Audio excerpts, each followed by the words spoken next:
Hey guys, Dr. Ben here. Super excited to talk about, some memory stuff. We're going to talk about Alzheimer's dementia. A lot of us are like, oh my gosh, am I losing it? I walk into a room, I forget why I'm going in there. I get on a Facebook Live and I forget what I'm going to talk about. Whatever it is, we all have in the back of our mind, oh my gosh, is my brain fading? And what can I do about it? Maybe a loved one has gone through this process. Maybe a parent, a grandparent, and you're like, oh my gosh, I do not want to have to go through that. I don't want to put my family through that. What can I do now to work on this? What can I do now to help prevent this from going down that path? So love having you guys on. Pop down below where you're watching from. All over the country, all over the world. We get people every single day, lots of good information. And let me know if you're worried about this. Let me know if you've got a family history, even if you've gone more in depth and you've looked into the APOE gene, the Alzheimer's gene. I personally have the APOE4. This is 25% of the population carry this gene,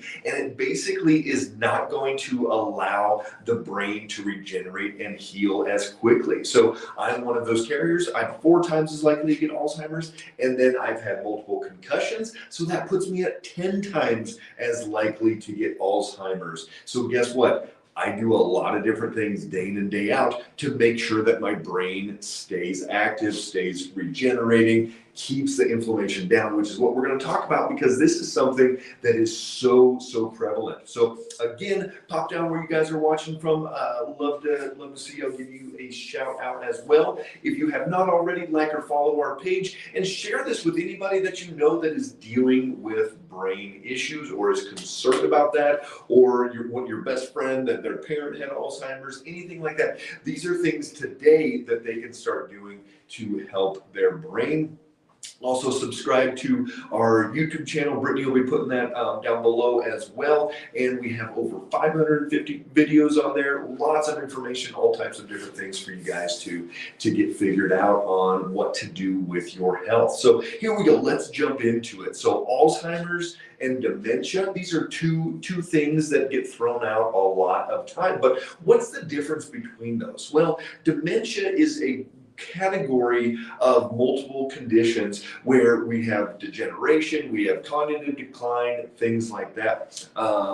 Thanks for putting that up there, Brittany. So pop onto that YouTube channel, guys. Subscribe to that one, and we put all of these videos up on YouTube. So if you're not on Facebook much, get onto the YouTube channel and you can check that out. So dementia is this group of conditions, and it kind of goes into these symptoms. So you've got cognitive decline, you're neurodegenerating, things like that.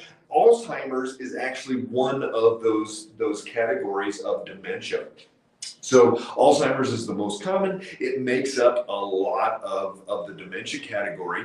And Alzheimer's in the United States, 5.5 million people are dealing with Alzheimer's. The average person, even before COVID and everything, the average person, they were spending at least $10,000 a month on taking care of somebody with Alzheimer's. So you see these Alzheimer's care units popping up left and right because they are a cash cow. Those places are making a lot of money, and there's a lot of people that are needing them to go into. There's actually not enough out there. So we've got to start looking at these numbers and the dramatic cost it's going to cost our society, our healthcare dollars, all these different things. So some of the symptoms of Alzheimer's are going to be new information is not able to get into the brain very well. The planning and organizing is not going to be very easy. You're going to become more forgetful. Mood swings, you can have balance issues. You're going to lose your sense of smell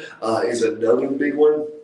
The confusion, just not really knowing where somebody is, getting turned around, going to the grocery store, things like that. Those are all good signs of early Alzheimer's on there. So we've got those symptoms that we know that if you start seeing those, it's actually been 5, 10, 15 years in the making that it's been going to this place where they are already dealing with these symptoms. It has been building for quite a while. So that's the thing that we have to look at is how can we get, if you want to truly prevent Alzheimer's, you've got to catch it 5, 10, 15 years before. By the time somebody's already there, yes, there's things that can be done, but it's not too late, but it's getting close because there's a lot of issues going on there. So basically what happens with Alzheimer's is we get these things called beta amyloid plaques and the tau proteins in the brain that they're almost like scabs. And so the research now is showing that there's all this inflammation in the brain, and the body actually lays down these beta amyloid plaques and these tau proteins, and that that is not what causes the problem. It's actually a preventative type of a thing. Hey, Nicole, is there an age range? So if somebody is starting to get Alzheimer's in the 50s, even early 60s, that is usually a genetic, early onset Alzheimer's usually has a genetic component to it. It is not usually just, oh, I was exposed to all these chemicals or my blood sugar's off. And so that's going to be a lot harder to prevent. But it's the later stage, the mid to late 60s, 70s, 80s, that is going to be more the preventable one that we're looking at. Can you have some of those in the early 40s? Absolutely. And so here's the thing is that we're seeing all types of conditions come about way younger than we were seeing 10, 20, 40 years ago. So can somebody start neurodegenerating in their 30s and 40s? Absolutely. And we're going to go through some reasons why and some things that you can do about it. But the smell is definitely one of the big ones that we look at. Uncle just got diagnosed with dementia. Yeah. And so, again, there's 5 main types of dementia that we're looking at, and Alzheimer's is one of those. So we get these beta amyloid plaques, we get those tau proteins. The reason why we know that it's not those that cause the problems with Alzheimer's is that there are drugs now that can help remove those beta amyloid plaques. We can actually lower the number of beta amyloid plaques in the brain, and yet it does nothing to reverse the condition. It actually, in some people, it can make it worse. So this is one of the thoughts now, is that it's this inflammatory process in the brain, that there's damage going on, almost like, think about cholesterol and plaques in your cardiovascular system, same thing going on there. Cholesterol is not the problem. We're going to settle cholesterol down as a protective, kind of like a scab to these areas. So you're getting this damaged area in the brain. We send these scabs, these protectors, like, oh my gosh, we've got this inflammation, we got to protect our brain, and it will actually have value. You take those away and you're peeling the scabs off, and it's making it even worse. So it's not just about getting rid of the beta amyloid. That is not going to fix the problem. So what do we do? Well, right now, there's no drugs. Even this injection that the FDA approved, it's $56,000 a year. And that one, they actually took it off multiple trials because people were getting brain hemorrhages, all types of things. And then miraculously, they approved it a few months later. And if they add that in, it'll be billions of dollars added to Medicare. Everyone's Medicare premiums will jump up a couple $100s a month just because of that one drug that has not shown to actually cause any positive benefit. So unfortunately, there's nothing out there as far as medications go that will be helpful, and this is a sad degenerative condition. If that's all somebody does is just jump in and just hope that it gets better or doesn't get bad. So let's get into some things that you can do right now to help pull yourself back, pull a loved one back. There's a great book out called The End of Alzheimer's by Dr. Bredesen, and it's one of the best ones out there. It goes into a lot of detail. It's a very in-depth book, so be ready to put on your thinking cap, but it's one of the best resources. So if you or a loved one want more information, that is the place to go. I also have my book, Rebuild Your Brain, Stop the Damage, Start start the repair. You can get that on Amazon. Brittany, you want to pop down a link to that one as well. And it's got some good, really basic things that you can get going. So diet, let's start there. Diet is going to be one of the easiest things that you can do day in and day out to keep your brain as nourished as possible, as little degeneration as possible. And so what you're going to do is you're going to need to keep your blood sugar as steady as possible. We've talked about this 100 times. Brittany, you can put my blood sugar book down there as well. We talk about it in there also. So blood sugar, we know that they call Alzheimer's type 3 diabetes now. We know that as that blood sugar goes up higher, as it's up higher and higher and higher, longer and longer and longer, it causes neurodegeneration. Just like neuropathy in your hands and feet, where you start losing nerve sensation in those, it is going to be the same thing in the brain. Largest nerve bundle in the body. Maria, we'll talk about Parkinson's. That's a great one. I'll bring Dr. Jake on for that. He's a Parkinson's expert. So we'll do that one in the next few days. Amir, I completely reversed my dad's Alzheimer's by doing a leaky gut diet, repopulating his gut, chelation therapy, and lion's mane mushroom. Awesome. Yeah, so those are some of the things we're going to be talking about here, Amir. You know, it is totally possible to start fixing these. So here we go. Diet, keep that blood sugar as steady as you possibly can. Some people, they say, do a DASH diet, do a MIND diet, do a Mediterranean diet. But here's the deal. The diet for you is going to be the one that keeps your blood sugar as steady as possible, that doesn't create inflammation, that doesn't jack up that blood sugar, that doesn't create autoimmune issues. It's going to keep it as steady and calm as possible, keep you at a good body weight. Whichever that is, that's what you need to be doing. We don't have a diet. My brain book doesn't have a diet. My blood sugar book doesn't have a diet, because it's way more individualized than any of those. Hey, Penny, thanks for the share there. Really appreciate it.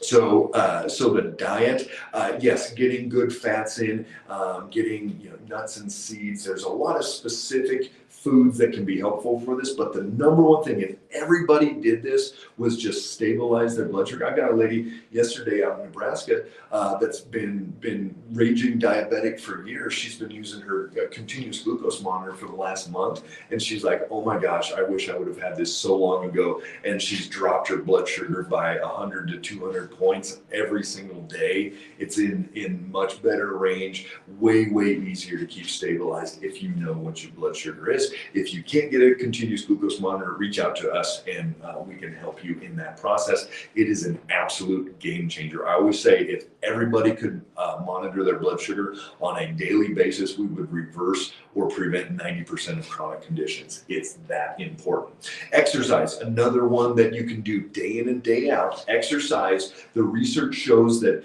if you increase your exercise, and everybody did, by 25%, it would, hey Paula, good to see you. If you increased your exercise by 25%, we would decrease 1 million Alzheimer's people. Think about that. $10,000 a month, $120,000 a year, at least just to take care of them in the facility, let alone drugs and all those other things. And 1 million people, that is crazy, the financial benefit that we would see in there.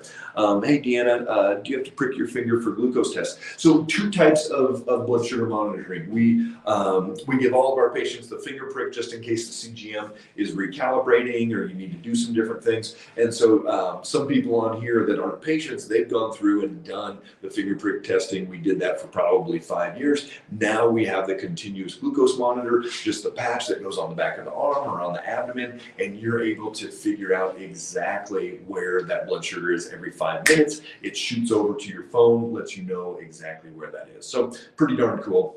It is a game changer. Any one of our patients that's using it, pop down below, let them know how awesome that is. So exercise, research also shows if you're doing 150 minutes per week, that's going to also decrease the likelihood of Alzheimer's. So you've got to get out and move. Exercise, movement, 2 different things. We've talked about that a bunch. Check out our videos if you've got any other questions on there.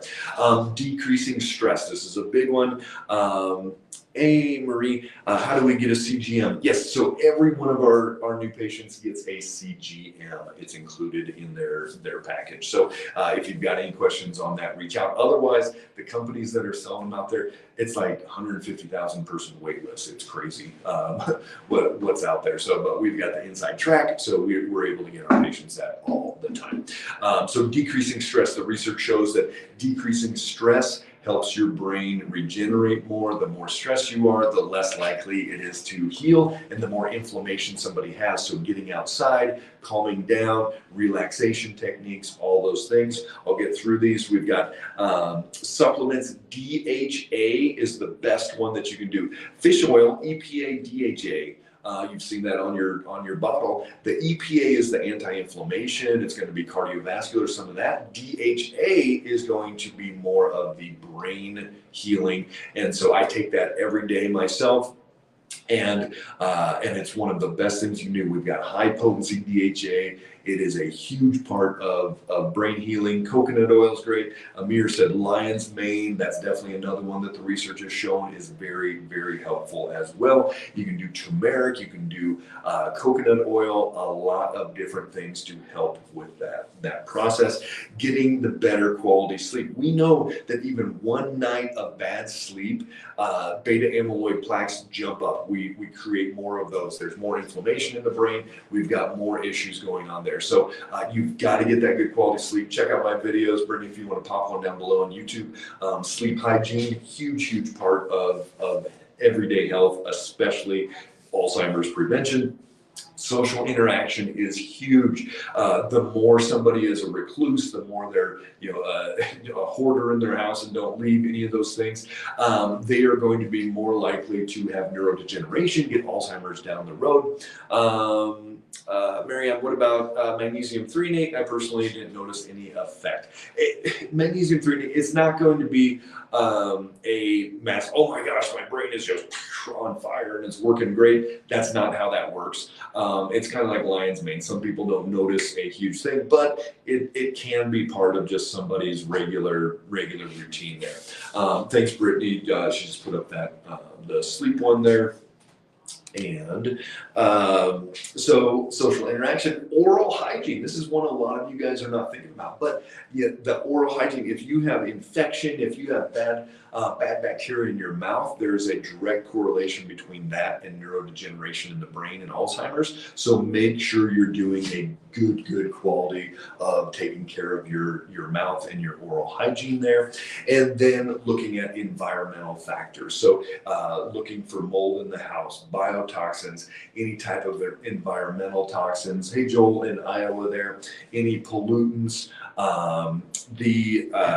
even sodas and diet sodas, things like that. We know that aspartame is a neurotoxin, that it's going to degenerate the brain and cause neurological damage in there. So, all of these things are places that you can get jump started today to help prevent yourself from getting Alzheimer's. But even if you're starting to notice some of these symptoms, there are things that you can do in our offices, brick and mortar. We'll do a brain map as well, and there's specific patterns that we look for with Alzheimer's as well. So again, it takes time, it takes energy, just like it took time and energy to get this neurologic degeneration, but you can do it. It's worth it for you, for a loved one, anybody you know. You guys can change the course of their life and the course of their brain degeneration. So if you got any questions at all, pop those down below, but we would love to answer any other questions you have. All right, guys, make it a great day.